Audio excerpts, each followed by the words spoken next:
Do you believe that Trump really evades meeting with Putin to end war in Ukraine? I don't believe that they have, both of them have a plans to meet one with other. They wish to meet, but this is different things. Yeah, like President Trump, President-elect Donald Trump, he is ready to meet with Putin to discuss his own plan, the plan of Mr. Trump, which was prepared by Kit Kellogg, and part of this plan was published in Twitter or in other media. But Mr. Putin is not ready to discuss this Mr. Trump plan. Mr. Putin, he wants as a starting point his own plan, so-called plan, because this is not exactly peace plan, but rather ultimatum towards Ukraine. And Mr. Putin has the list of wishes, of Russian wishes, like you should withdraw your troops from half of Ukraine, for example, from your cities and evacuate your huge cities, and dismiss your wish for NATO from your constitution, for example, and to stop sanctions against Russia. And this is very long list. To cut your army, for example. So this is two different starting points. Starting point of Mr. Trump and starting point of Mr. Putin. And this is not something the compromise is real. That is first. Second, Mr. Trump wants this meeting, but as he is one of ultimate world leader, absolute world leader, Mr. Trump, and Putin, he is just the president of one of another countries, let's say, one of a long list of another countries. So the starting point for the discussion should be Mr. Trump's starting plan. That's it. So it looks now unbelievable that there is a ground for this meeting. And by the way, in Kremlin, speaker of Mr.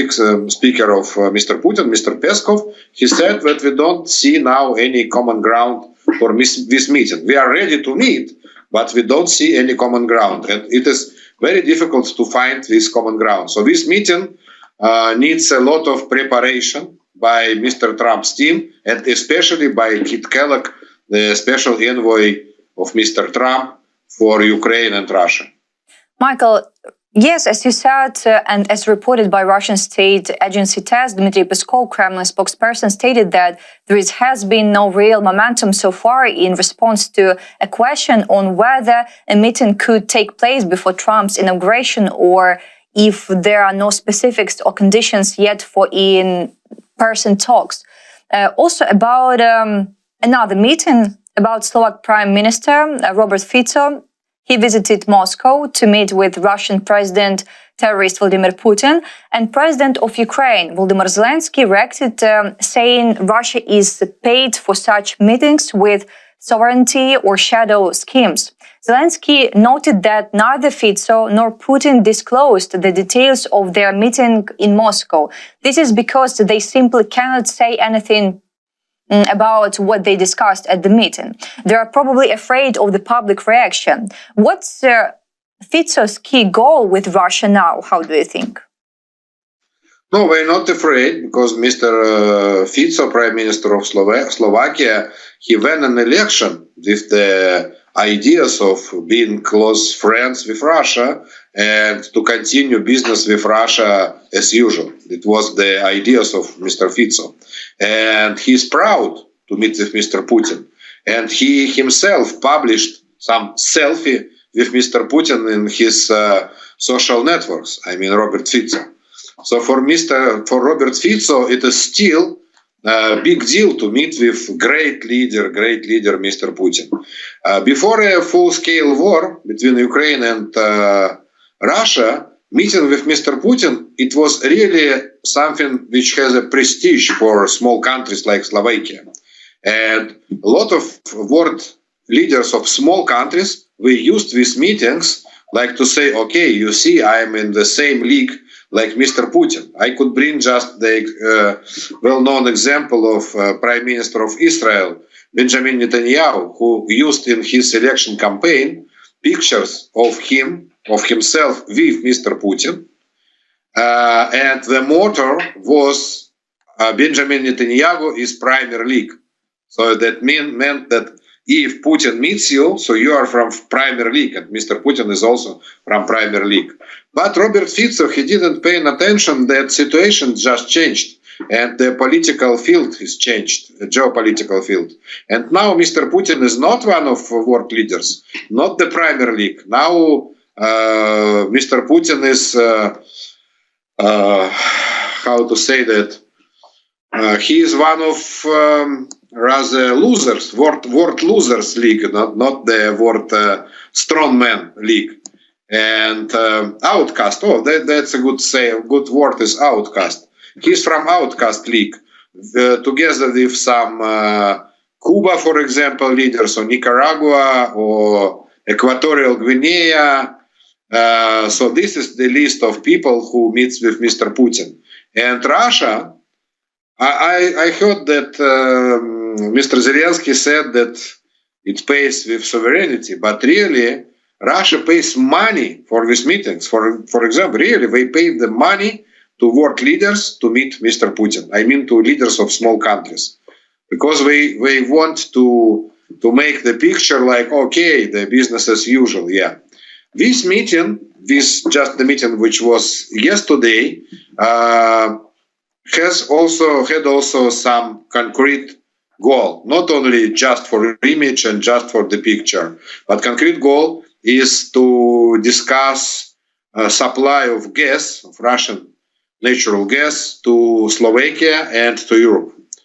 As we know, as everybody knows, that Russian supply of gas almost cut towards Europe. It was cut by pipelines, and it was almost cut by other measures. But the only pipeline which worked, it was the pipeline which goes through Ukraine and afterwards to Slovakia to Europe. And from January 1st, Ukraine stops this pipeline because the agreement is just finished, the agreement between Russia and Ukraine. So Ukraine didn't stop that before because European partners, they asked not to stop this agreement. But now there is no reason to prolong this agreement between Russia and Ukraine. And Mr. Fico, he wants that. And he came to Russia, and then he came back. He said, Mr. Putin said me that he is ready to sell Russian gas to Europe. And the Slovakian Prime Minister waited for applause. Wow, great. You brought us the great news. Mr. Putin is ready to sell his gas to Europe. But all Western Europe and most of Eastern Europe, they just are not ready to buy cheap Russian gas or not cheap Russian gas because of political reason. And only a couple of countries, Slovakia, Hungary, and maybe Serbia, which is not part of European Union, we are ready to buy Russian gas now. So he didn't hear any applause for his news from Moscow. Michael, also I see that a protest took place in front of the Slovak government building in Bratislava on Monday in response to Prime Minister Robert Fico's trip to Moscow, where he met with Russian leader Vladimir Putin with terrorists. Reported by Slovak publication Actuality. And about details, the protest called Enough of Russia was organized by the public association Peace for Ukraine in response to Fico's meeting with Putin in the Kremlin. The organizers said Sunday's meeting between the Slovak Prime Minister and Putin strengthened Russian influence and promotes cooperation with Russia through the issue of gas transit, as you said. At the protest, the crowd shouted traitor at Fico and also former prime ministers and also Eduard Heger, as well as opposition leaders, artists and Ukrainian refugees attended the protest. How do you think these protests, can these protests affect anything or nothing? Like each protest in democratic state, because Slovakia is democratic state still. It's absolutely democratic state. And Robert Fico is democratically elected leader of Slovakia. And he's not dictator. And he was just elected last year or in 2022, in 2023. So he has an opposition in his country. He doesn't have 100% of support in his country. He has 50+% of support. And this is not only his party. His party, as I remember, they collected something like 30+ in election, but he has a coalition, etc., etc., etc. So he needs all the democratic procedure for all of his moves. So he is not very free in his moves. He can, for example, till now, Slovakia helps Ukraine in this war. At the beginning of the war, Slovakia supplied Slovakian weapon. But with Mr. Fico, Slovakia stopped to supply Slovakian weapon. But Slovakia is used as a logistics center for Western weapon. And Western weapon is supplied towards Ukraine through Slovakia. And Slovakia also, as a EU member, pays its own share in all European support to Ukraine. So Slovakia is a very important partner of Ukraine.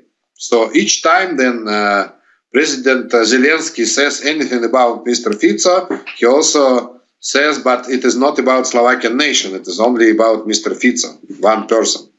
So yes, it is democratic procedure, and all of these protests could find some result in Slovakian parliament, for example. And Slovakian parliament vote for each question about financial aid to Ukraine or something like that, or about new agreement about gas. I just don't know who exactly the owner of pipelines in Slovakia, gas pipelines. So I can't say this is private owned or state owned, or this is private public partnership.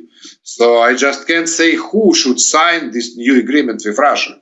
And does Mr. Fico has any proxy to sign this, or he needs, for example, support of parliament?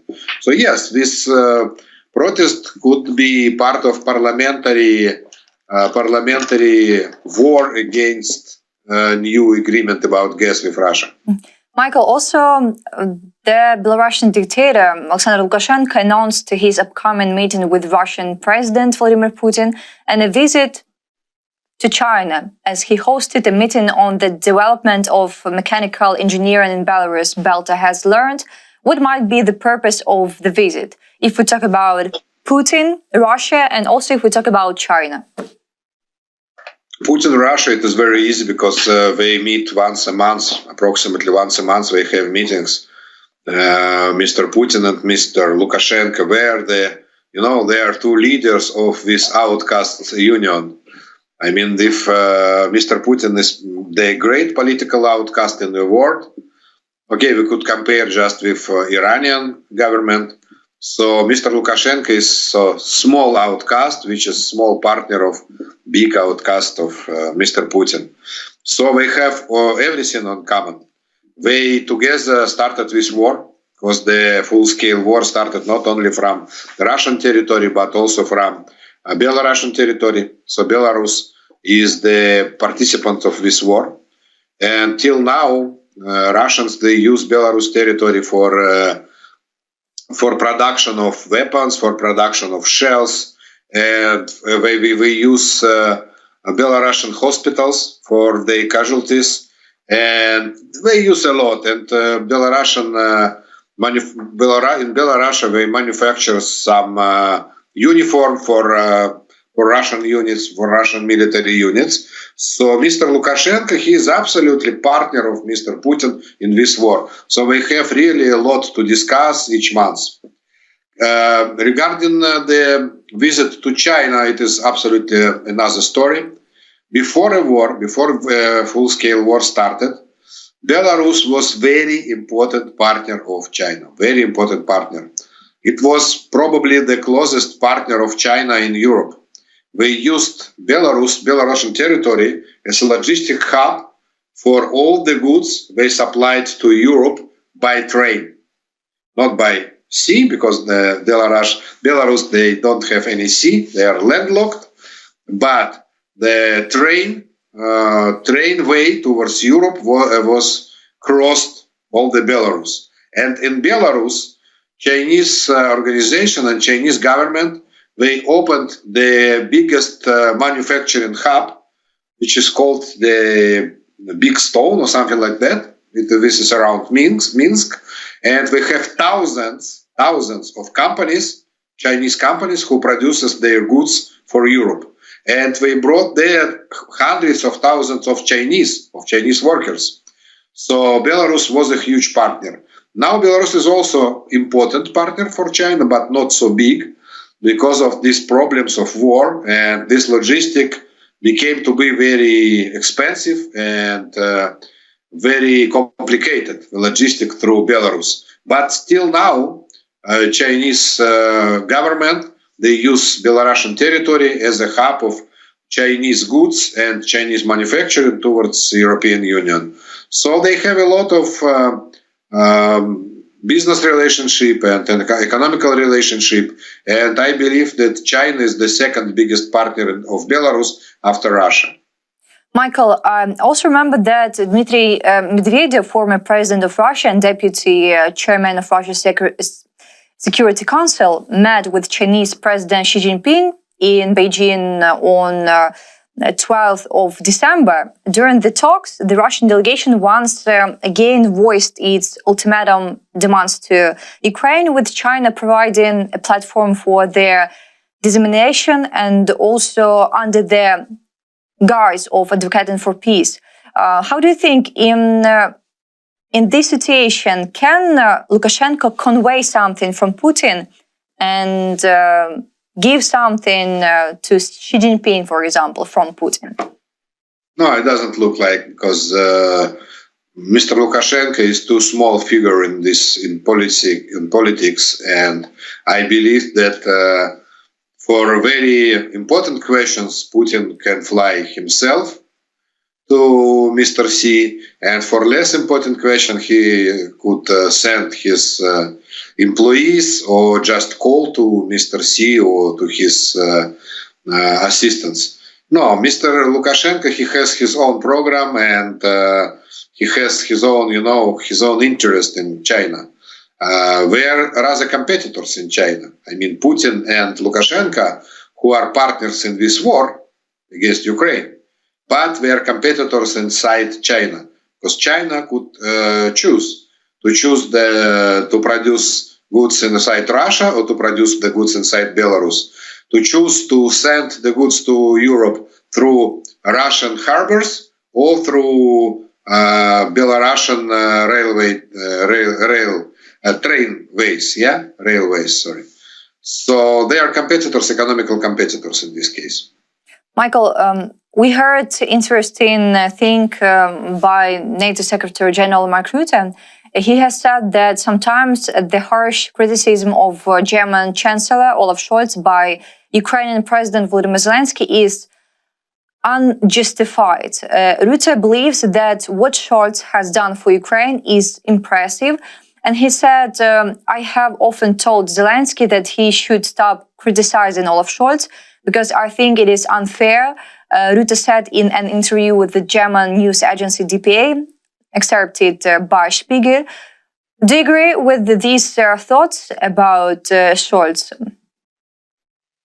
I agree with Mr. Rutte, yeah, because this is very hypothetical comparison, but let's hypothetically to compare two different situations.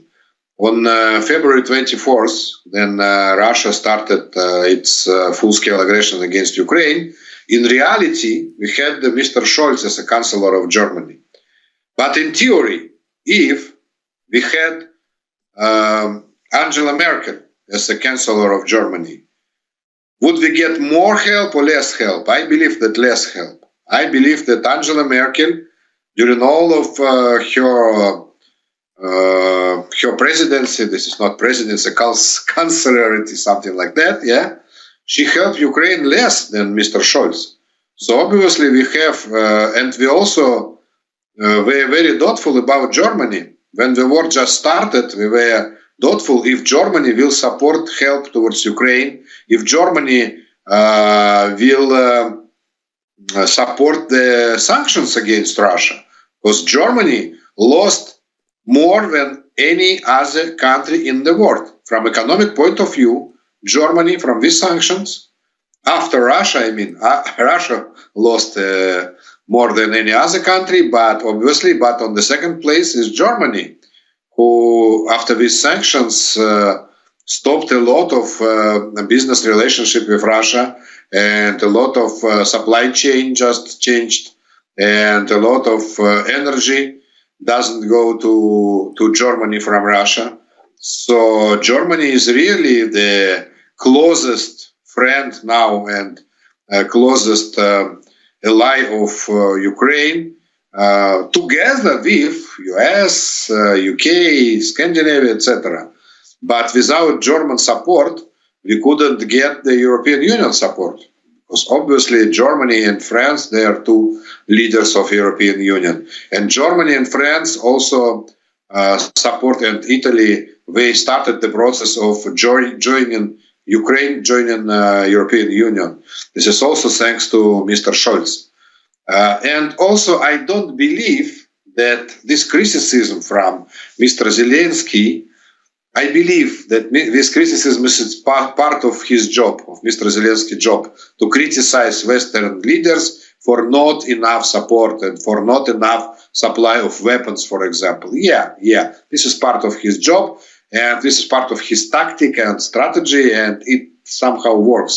But on the last meeting in Kyiv, we saw Mr. Scholz and Mr. Zelensky on the common press conference, and I believe we are almost friends. As two persons, we understand one another very well. And we understand that, for example, Mr. Zelensky understands that this is Mr. Scholz's job not to supply us Taurus. And Mr. Scholz understands that this is Mr. Zelensky's job to ask again and again for Taurus. But I saw that this press conference was with very, very good spirits of friendship between not only Zelensky and Scholz, but also between Ukrainian and German nations. Michael, really, as you said, Scholz rejected the idea of transferring Taurus to Ukraine as he considers it a mistake. But we launch our drones and rockets, and we see huge explosions on Russian territory. And Defense Intelligence of Ukraine has reported that a warehouse containing parts of Shaheds used by the Russian military to attack Ukraine has burned down in Russia and in Russian Special Economic Zone Alabuga. And it was reported by Defense Intelligence of Ukraine. Daily on Telegram, quote, there were 65 attack drone fuselage, as well as engines, navigation systems, thermal imaging cameras for the production of Shahed 136 pieces in the room. Everything was burned.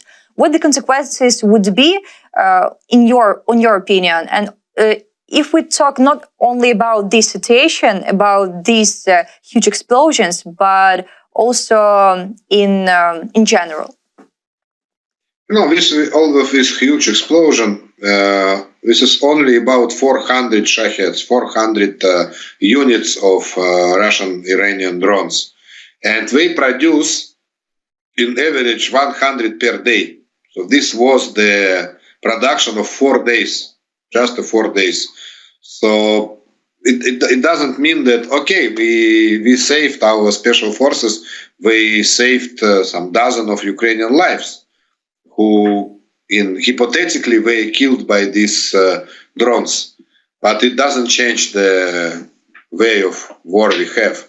I believe that more changed the way of war we have is last Ukrainian attacks on Russian cities and Russian oil refineries, because during just last weekend, we had more than 5 or 6 different attacks on very important points inside Russia.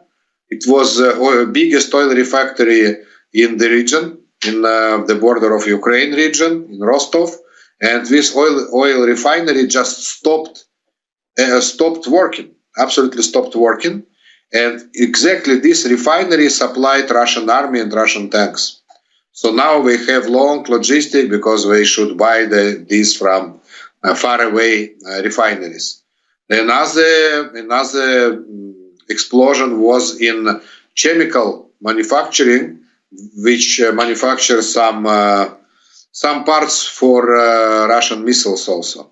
It was also a huge explosion. And I could count, and I believe that Ukraine now let's say, at least balanced this drones war, and Russia sends towards Ukraine about 100 drones per day, but Ukraine also sends about 100 drones per day towards Russia. So now we are balanced on this war, which is a very important factor.